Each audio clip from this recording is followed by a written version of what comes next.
Welcome to Natural Habitat Adventures Daily Dose of Nature. Today's topic, Southern Africa, a birder's paradise. Presented by NatHab Expedition Leader Lorraine Doyle. I'm your host, Rob Mess. Thank you for joining us here today. Take it away, Lorraine. Thanks very much, Rob. It's great to be able to present again.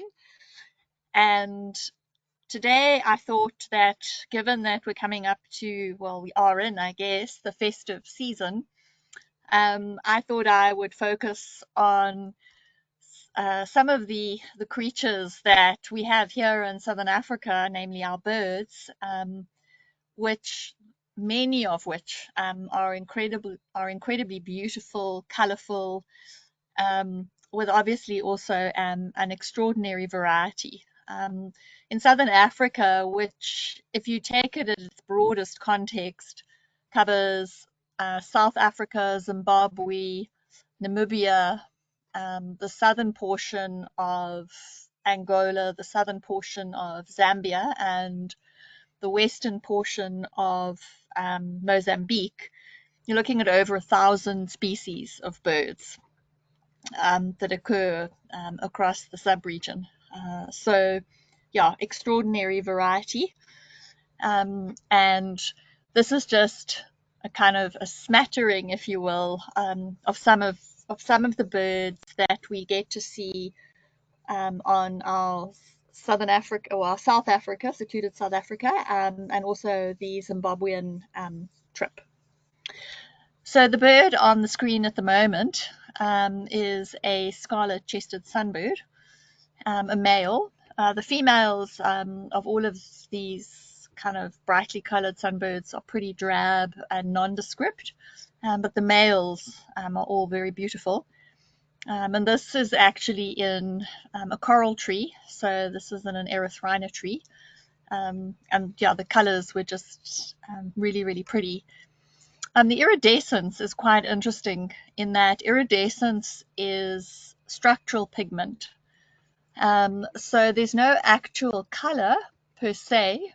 The iridescence is actually refracted light. So it's being refracted by the keratin in the feathers. It's called Tyndall scattering, and it's reflected in the green-blue spectrum. And that's why a lot of the iridescence that you will see in birds is often in that blue, green, purple spectrum. So I've loosely grouped the birds together. So the first group that I thought we would just have a quick look at are the hornbills. So we have quite a number of different species of hornbills. And this one is called a trumpeter hornbill. Has this very, very pronounced casque on the top of its bill, and quite a heavy bill. And they have this really quite eerie call. It sort of sounds, it's been described to me as a baby crying, and it does sound a little like that. They occur in sort of small flocks, and they're mainly frugivorous. So as you can see here, it's eating some fruit. And this photograph was actually taken at Kaza Lodge in a portion of the Zambezi zone on the Zimbabwe trip. So much smaller species of hornbill. So this is an African grey hornbill.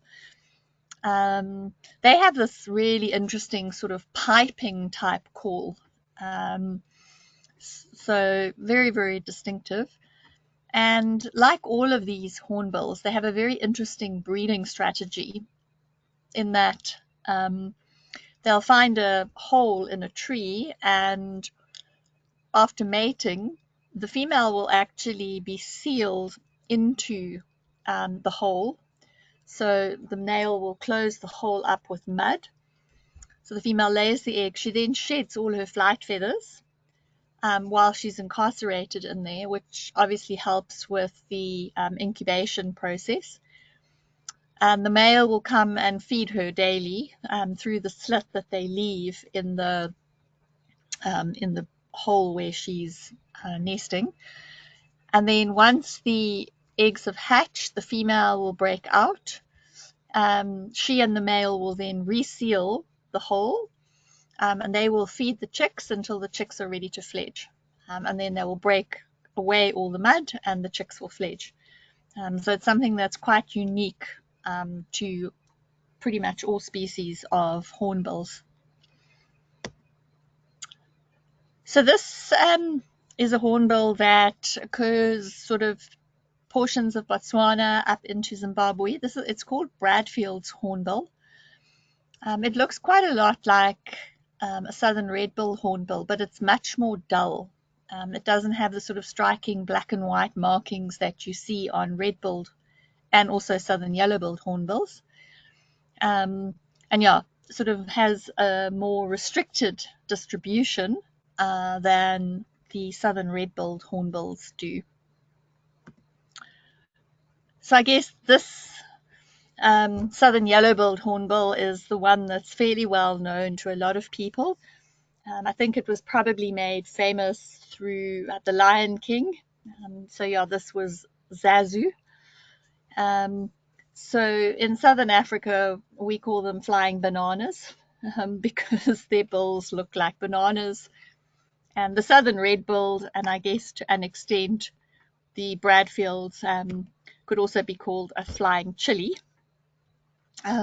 So these are very inquisitive, curious birds. They're very easily habituated. You often find them around camps. They tend to become quite naughty. I know that have been a couple at Madikwe Safari Lodge where we stay that have taken to sort of jumping onto the breakfast table to see if they can find some extra fruit. And yeah, they have these amazing eyes with these, you can't really see it in this photograph, but with some very, very long eyelashes. So really, I think sort of almost the clowns of the bird world, very entertaining, always up to something. And this sort of chattering call that they have in communicating with each other. So this is the largest species of hornbill. So this is a southern ground hornbill. This one had caught something. I'm not exactly sure what it had caught. But these birds are actually quite endangered, primarily due to habitat loss, but also because they have a fairly inefficient, for want of a better word, breeding strategy. They'll pretty much only raise one chick every 7 years. So and there's a Cain and Abel syndrome, so 2 eggs will be laid. The first egg to hatch, the first chick to hatch will most likely kill the second chick when it hatches. So there's quite a number of projects now that are looking at and do remove the second egg once it's laid, and then rear that chick away from the nest. They do it by using puppets. So these chicks never imprint on humans, because if they imprint on humans, it's a problem. The same is done with endangered species of cranes in southern Africa. So they're raised by these puppets when they're being fed, and then they are then, as juveniles, released back into the wild. And it has been fairly successful in trying to sort of stabilize the numbers of these birds. So one of the things I love about being able to take photographs of birds is sometimes you find them appearing in the most unexpected circumstances. And this one was a classic photo bomb. These 2 male waterbuck were having a tussle, and kind of quite literally out of right field, this ground hornbill came sprinting across. The waterbuck were oblivious completely oblivious to this bird. They just ignored him completely, and he ran off on his way, and they carried on with their tussling. But it's always really interesting for me, when you start looking at taking photographs of birds, is not always just having a bird on a stick, having them interacting with each other, or doing things, or flying, or in this case, photobombing.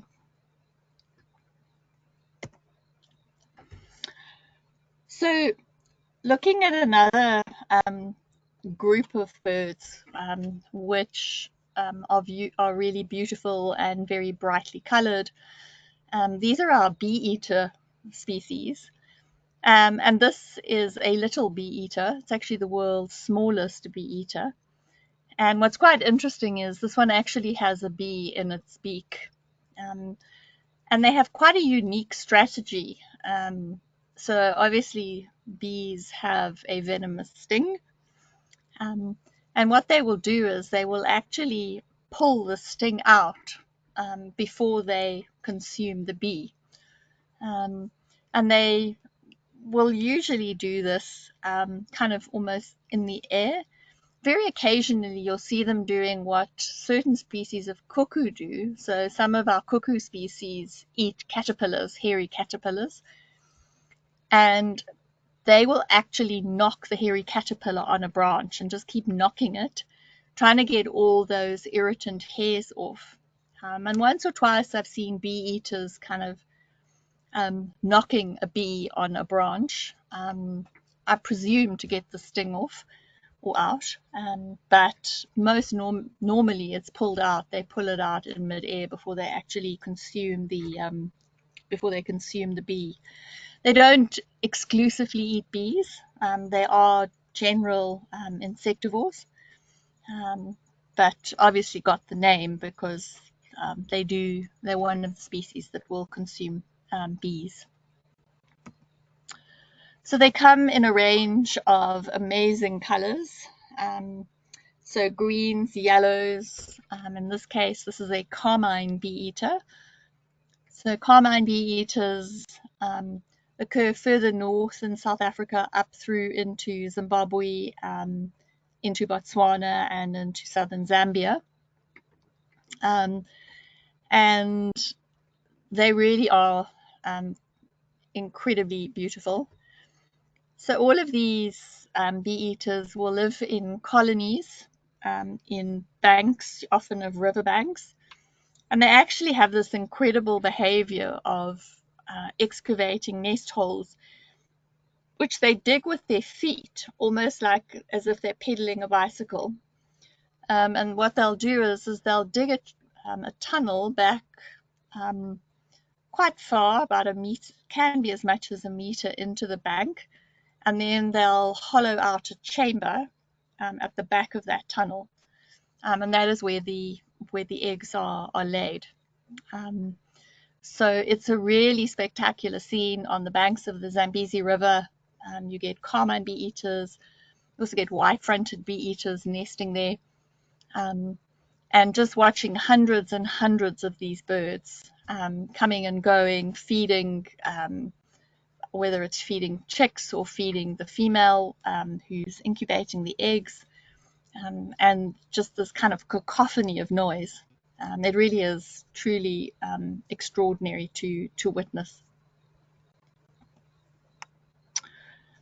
So this is a white-fronted bee eater. One of the things about bird anatomy is that the front of the bird is not the chest. The front of the bird is actually the forehead. Hence this being called a white-fronted bee eater. This picture is also of white-fronted bee eaters. And it was really just to show as well that from a photographic perspective, depending on your light, whatever is in the background of your subject, how much it can change the overall picture that you get. This one obviously comes out as a lot more vibrant. It's got a much paler background. And I think this particular one looks like it had caught something equivalent to a dragonfly. So thereby proving that they don't only just eat bees, they'll certainly also take any other flying insect that they can get. They do have this amazing pattern of behavior, so they will swoop a bit an insect, they'll catch it in mid-flight, and then they'll come back to their original perch. They always come back to their original perch until you've told a guest that keep your camera on the original perch, because they will come back to that perch when, of course, they then decide that they're going to go to another perch, just to prove that they don't always do what you think they're going to do. But it is a fairly common behavior that they will hawk an insect out of the air and come back to their original perch. So we have a relatively poor assemblage of parrots in this part of the world. Really only 2 species that we are likely to see on the trips that we do in southern Africa. This one occurs further north, so this is one in Zimbabwe, and this one is known as a mayor's parrot, and it has these sort of yellow epaulets on the front of the wings, a generally brown body with a little bit of green on the front of the chest. What's interesting about parrots, and there are some other birds like this, if you just have a look at its toes, it's only got 2 toes pointing forward, and it actually has 2 toes pointing backward. So these are known as zygodactylous feet, and they're very good for gripping and holding things in their feet, which obviously they do when they are feeding themselves. So all of your other perching birds, so things like the bee-eaters we've seen, doves, pigeons, all of those kinds of birds, they are passerines, so those are true perching birds, and they have 3 toes pointing forward and 1 toe pointing backward, and that sort of foot is best adapted for actually perching on branches. As you can see, also got a very heavy bill or beak, and that's designed for cracking open nuts or seeds. They'll also, I've watched them take almost like the kernels out of a marula fruit and crack that, and that's incredibly hard. So those bills really are pretty impressive.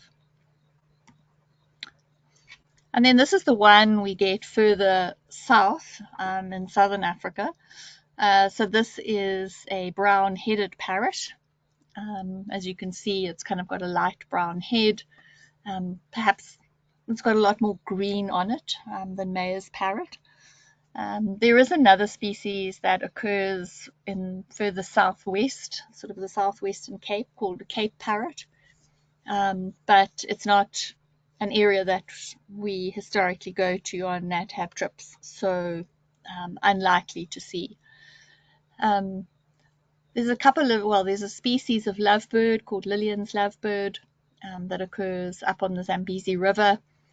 But compared to other parts of the world like Australasia, which has a very high variety of both parrots, cockatiels, all of those sort of birds, we don't have that. We have a lot of other really beautifully colored birds and so on, but just not as many parrots and parakeets. So another group of birds that we have in southern Africa, which are really, really beautiful, are our kingfishers. Not all of our kingfishers eat fish. Some are predominantly piscivores, but some are more insectivores. They will eat fish if it's available, but it's not necessary for them to have it. So this little one is a malachite kingfisher. It's one of our smallest kingfishers. And this one is very much associated with water and consuming fish and also aquatic insects. So this, by comparison, this is our largest kingfisher. So this is a giant kingfisher. It actually seemed to have caught, I'm not exactly sure, it almost looks like freshwater shrimp or similar. And it actually landed on a bridge with it. So this is a male, and what distinguishes it from the female is the male he wears a sort of a reddish brown waistcoat, whereas the female is more speckled on the top, and then she has reddish brown below her sort of breastband. So yeah, obviously, if just looking at size, these little guys are really, really small, much smaller bill, much lighter bill compared to this one, which has got an incredibly heavy bill. Again, these ones pretty much associated always with riverine areas and water. So definitely more of the fish-eating end of the family. Sometimes it's just really interesting to get photos that are just different. So this was that same bird. He flew up and was sort of backlit, and it just was an interesting image that I quite liked. It was quite a washed out image, and so putting it into some sort of black and white or monochrome just made it stand out a little bit more. But yeah, sometimes it's just fun to play around with doing those sorts of things with your photos. So this chap is a brown hooded kingfisher, and this one is one that is not directly associated with water, so much more of an insectivore rather than a piscivore.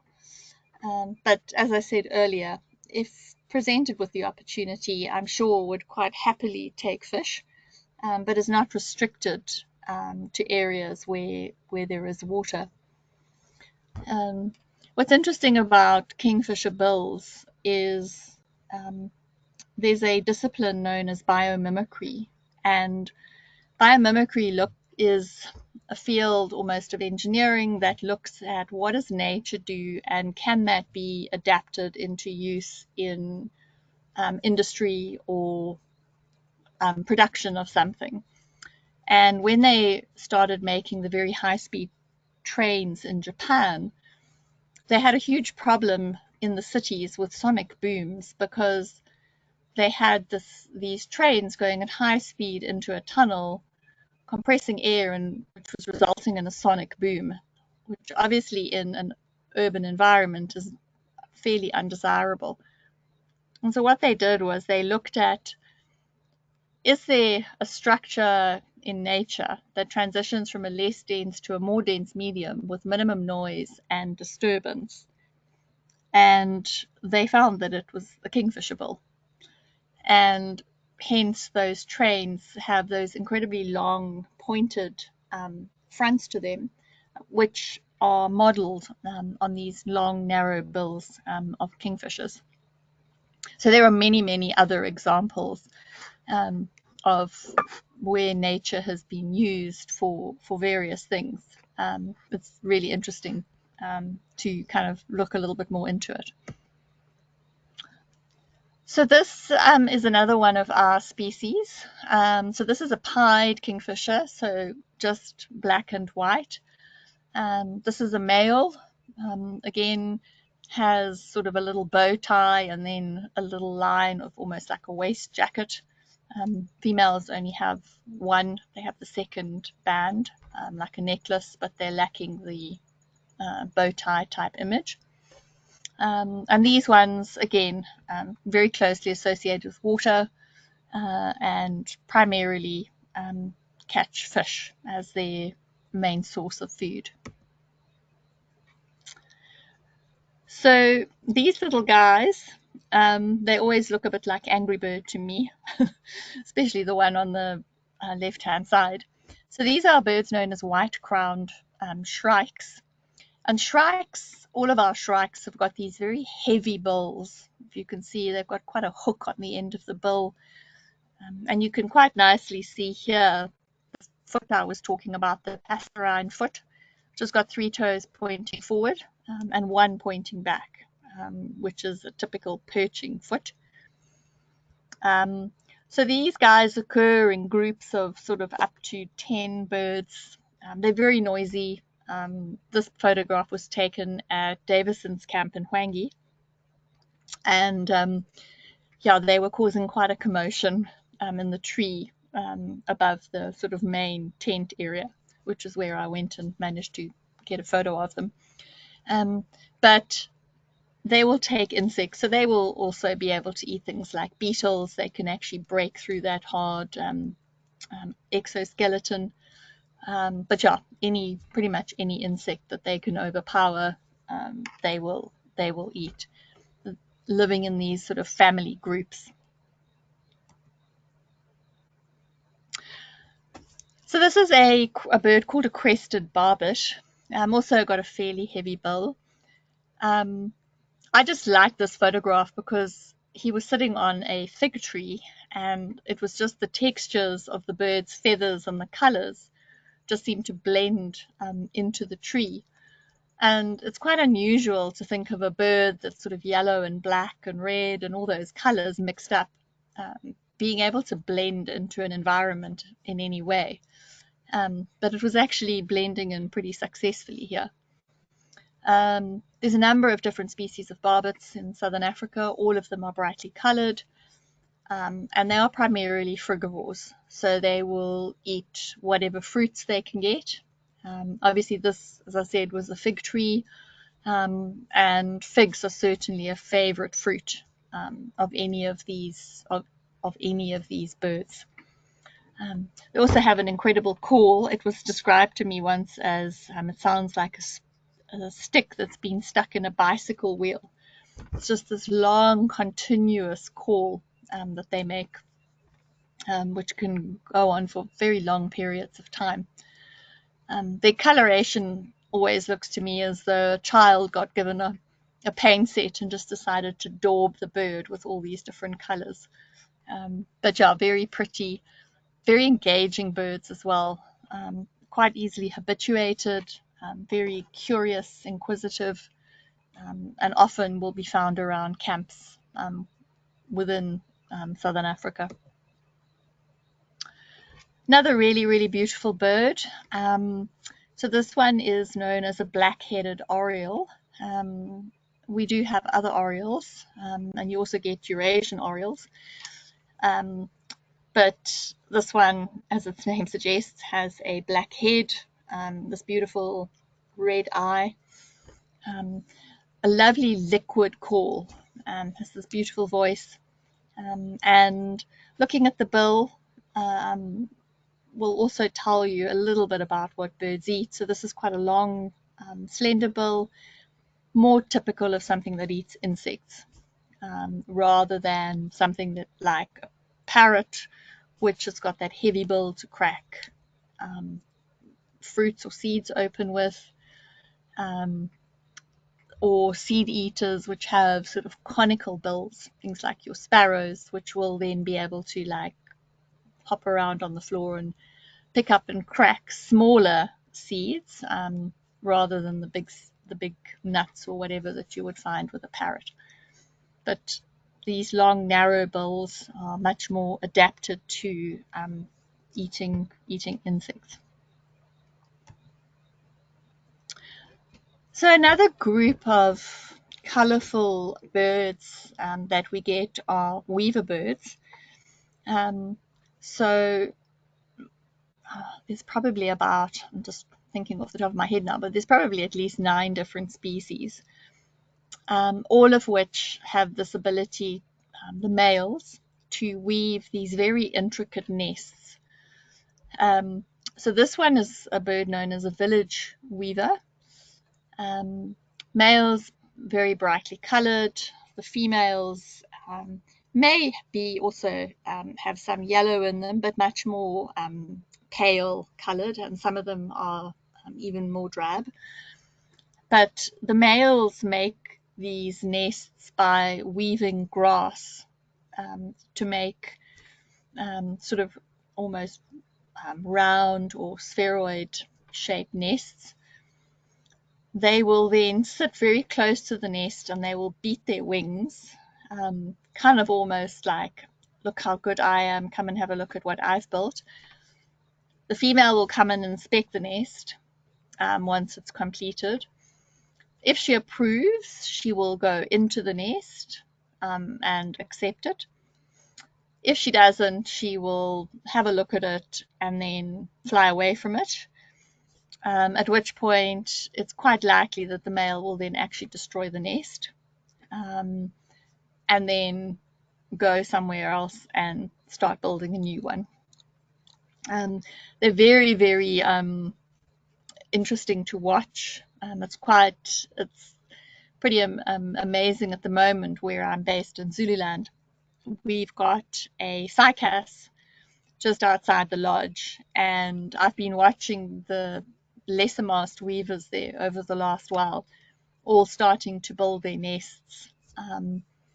And I'm wondering tomorrow how they're going to be faring, because we've had torrential downpours today of rain, and there were some very bedraggled looking birds and some equally bedraggled looking nests. So it'll be interesting to see what they look like tomorrow when it dries out a little bit.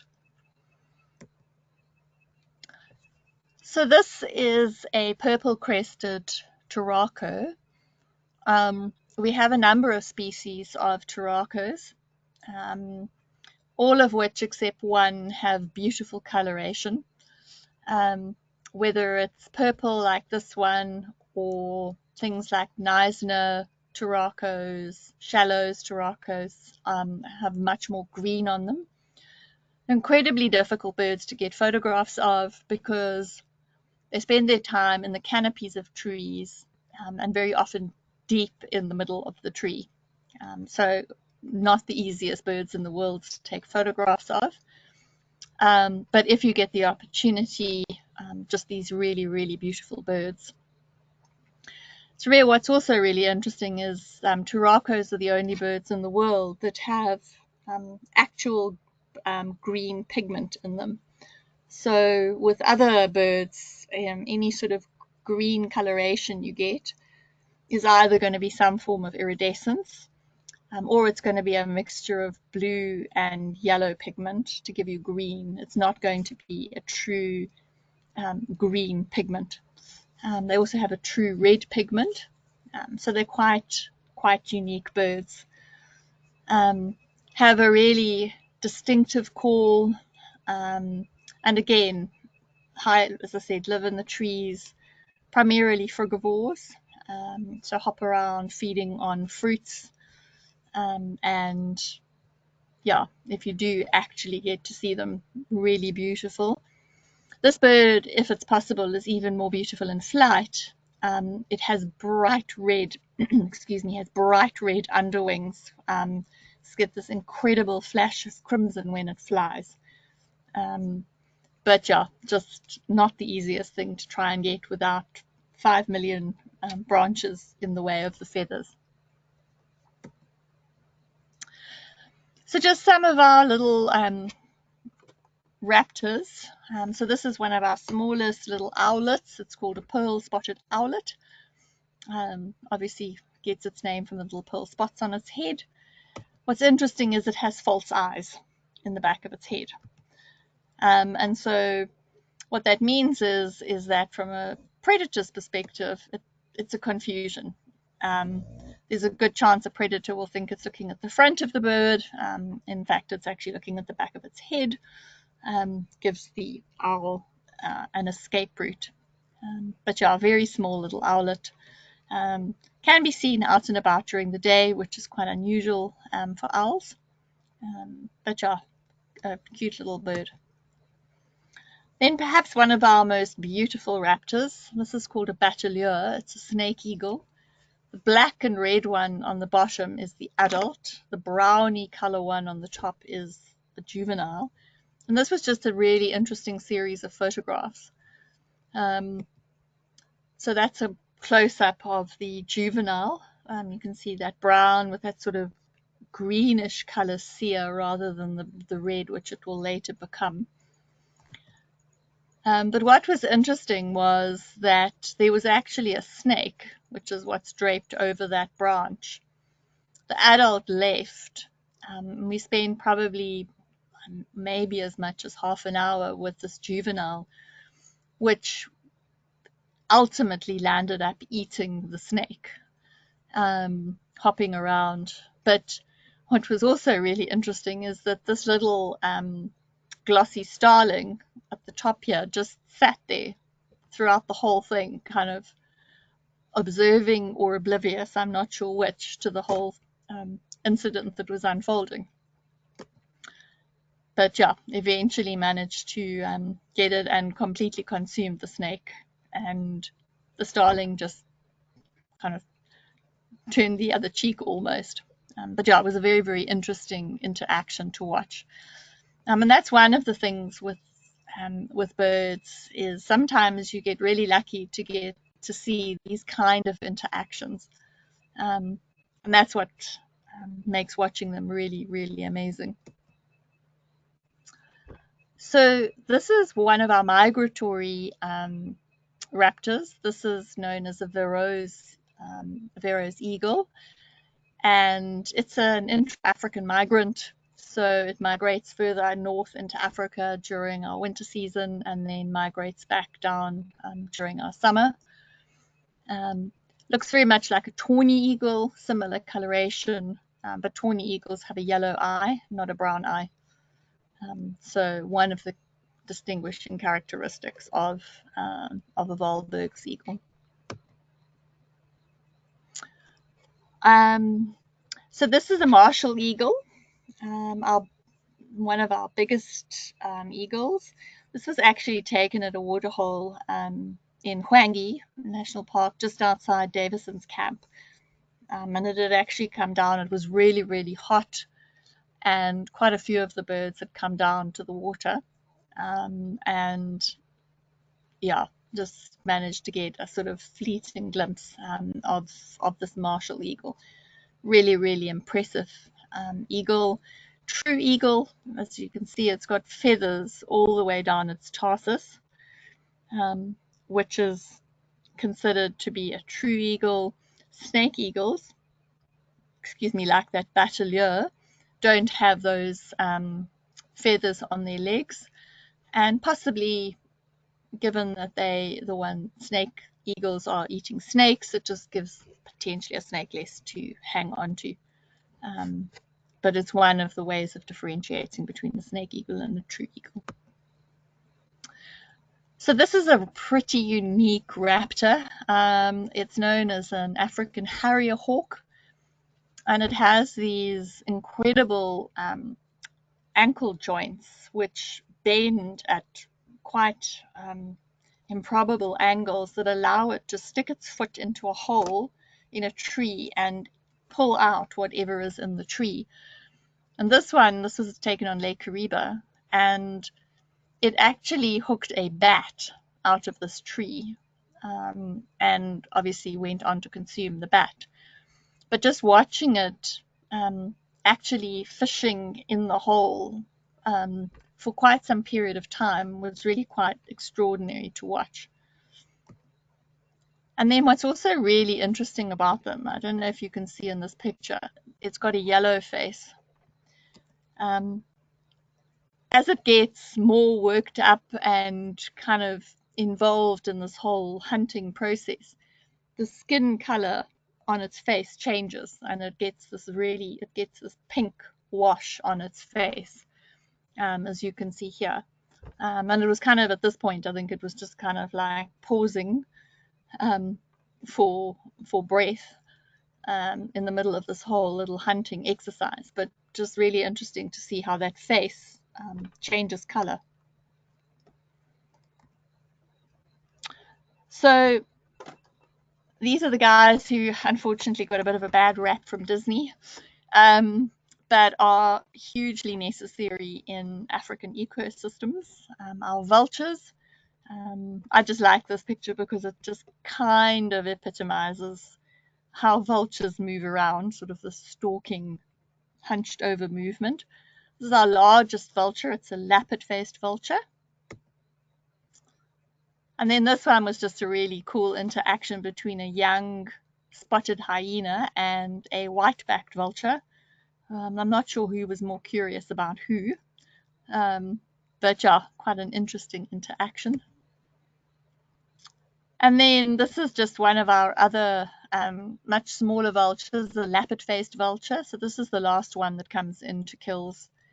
And with its very narrow beak, it can actually probe out food between like the ribs and so on. So it tends to come in at the end of the feeding on a carcass. Marabou stork, one of the ugly five, and actually really is ugly. I know this is not a particularly nice photo, but it kind of shows what happens in these ecosystems. Something dies, and then your cleanup crew, of which the marabou stork is certainly one, will come in and assist in eating and removing carrion, which is very important from a disease perspective. Some of our really, really pretty storks. This is a saddle-billed stork. This is a female with a yellow eye that had actually caught a frog. And then the males have these little wattles, yellow wattles, and a dark eye. And obviously called saddle-bill because of this sort of structure on the front of their bill. Actually considered endangered in southern Africa, but in places that we go, we've seen quite healthy populations, which is great. This is a woolly-necked stork, another one of our stork species that we get to see. So no sexual dimorphism here, males and females look identical, but yeah, quite an attractive stork. This is a black heron, the one with the bad hairdo. The one at the back is a blacksmith lapwing. But the black heron has this amazing hunting strategy. So what it does is it spreads out its feathers and then it stirs the water with its foot to cause a bit of disturbance. And then it puts its wings up over its head to make like this shaded area. And what will happen is the fish, attracted by the disturbance of the foot moving, will come into the shade, which is obviously the shade created by these feathers, and then that very long bill is waiting to just grab whatever unsuspecting fish actually comes into the shaded area. Pretty clever strategy. This is a spur-winged goose, one of our big aquatic species. Little African jacana. These are really cute little birds, have incredibly long toes, sometimes known as lily pad trotters. What's interesting about them is the males do all of the incubating and rearing of the chicks. The females have nothing to do with it. They lay the eggs and they leave. It's a little bird called a three-banded plover.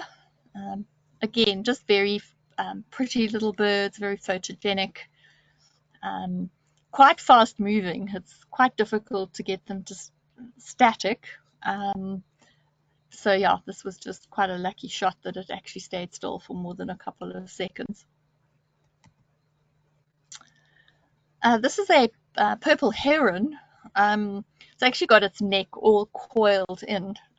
They've actually got really quite long necks. One of our, I think it's our second largest heron, But yeah, this particular one just had drawn its neck right in, which made it look a little strange, but beautiful coloration. And then this one is a green-backed or a striated heron. So one of the smaller herons that we find kind of along the fringes of our waterways, just waiting patiently for fish to come past. And then another two of our storks, yellow-billed stork and an open-billed stork. So the open-billed storks have got this peculiar open bill, doesn't quite, never closes completely, used for cracking open freshwater mussels, crabs, and so on. Just really quite interesting looking birds. Another little raptor. This is an African marsh harrier. So they patrol up and down the waterways, coursing for anything that they can find, whether that's fish or even small rodents and things that are in the reeds. Other birds, this is a coppery-tailed cuckoo, which occurs in kind of more northern areas, so going up into southern Zambia.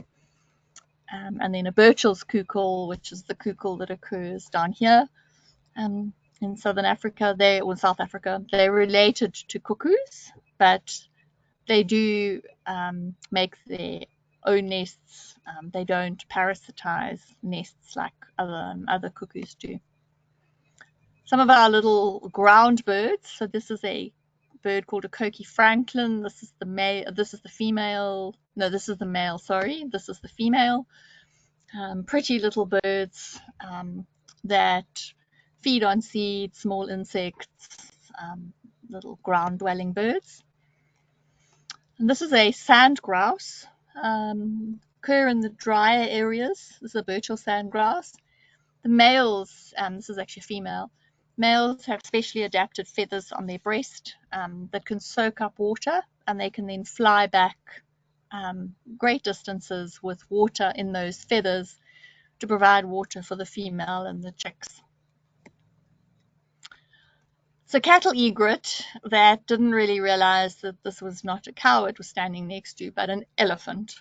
So cattle egrets are fairly common and often found around any animal that's disturbing insects, which they will then come and eat. And yeah, this one was obviously quite closely associated with this elephant at this point. So this is a red-billed oxpecker, and then here we have a yellow-billed oxpecker, and we also have a wattled starling. So the one with sort of yellow around its eyes, a wattled starling. And these birds are taking parasites off animals, so ticks, and it's one of the ways in which these animals are able to keep down their tick loads. So one of our starlings is a Burchell starling. So like I said earlier, the glossy coloration is caused from structural pigmentation, so refracted light. And then just a completely different look. I mean, it's not the same bird, it's the same species, but it just so happened that this one popped its head out of a nest hole and managed to get a photograph of it. But just quite interesting to see different environment that gives you completely different photographs of birds. This is an arrow-marked babbler, and as its name suggests, it babbles a lot. Very gregarious family groups that sound like they're shouting all day, every day, but they're actually just communicating with each other. And this one, I think, had got something on its bill that it was trying to get off, so it was scraping its bill against the branches, and it was actually just trying to get rid of whatever was on its bill. This is a bird called a hammerkorp. Has a very strange hammer-shaped head, and this one was just carrying. He picked up a whole branch, or whole, I think it's like a water lily type, that it was flying across with to take up to its nest. And it was just quite an unusual photograph of a pretty unusual bird. These birds make the largest nest of any pair of birds in the world.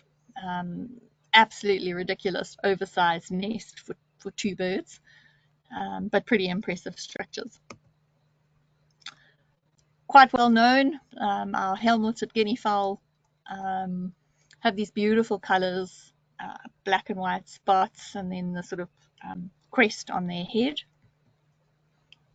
And then another bird that I really love, it's an African hoopoe, and they have this sort of zebra type coloring on their wings, and then this beautiful chestnut or cinnamon, and this crest that they can raise on their head. And though their bills are very specifically designed for probing into the ground, so they're probing for things like crickets and worms. And I think that's probably what the one in the background had picked up, something that it had managed to probe out of the ground. So just another strategy of feeding. And then this is probably the most photographed bird in southern Africa. This is a lilac-breasted roller. Really beautiful bird, many colors on it, horrible voice. So best it doesn't call, because it has a very, very raucous call, but it's a beautiful bird. And I think that's my time. So over to you, Rob. All right, thank you so much, Lorraine. Now, before we start in with the question and answer session, I would like to remind everyone that you can submit your questions via the question field in your control panel. All right, well, let's get to some of these questions.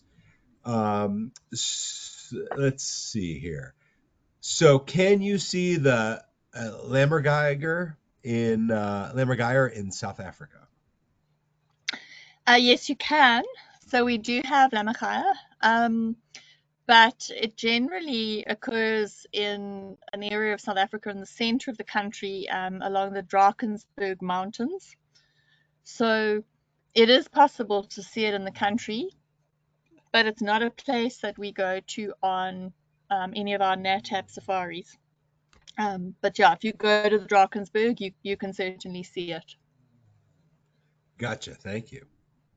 Uh, since the toracos have green pigment in their feathers, does that indicate that they're an ancient species or are they a newer species? It's a good question to which I don't actually have an answer. I'll have to have a look. I'm not sure if it's New World or Old World, but I'll make a note to look it up, and I will email you with an answer. Well, that is much appreciated. Thank you so much.